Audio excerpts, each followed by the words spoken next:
Ang LTO naman sinuspindi na ang lisensya at pinagmulta pa ang motovlogger na si Yana matapos mapatunayan itong guilty ng ahensya. Brigada Jigo Custodio, ibrigada mo!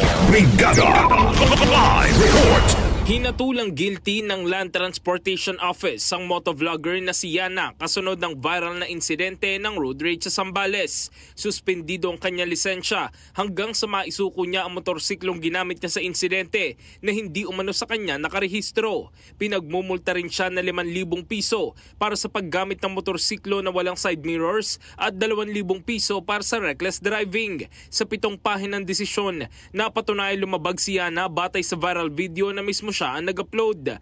Tinukoy sa desisyon ang mapanganib niyang pag-overtake at kawalan ng side mirror ng kanyang motorsiklo. Bagamat absuelto siya sa kaso ng kawalan ng plaka dahil hindi siya may-ari na sasakyan, binatiko siya ng LTO sa hindi nito pagdalo sa investigasyon at hindi pagsuko ng motorsiklo. Bilang isang kilalang motovlogger, iginiit ng LTO na may obligasyon si Yana na maging mabuting halimbawa sa kanyang mga followers, pero sa halip inilagay raw niya sa panganib ang ibang motorista at pinalala pa ang kultura ng reckless driving. Inatasan na ng LTO ang mga otoridad na kumpiskahin ng plaka ng motorsiklo at arestuhin si Yana sakaling mahuling nagmamaneho habang suspendido pa ang kanyang lisensya.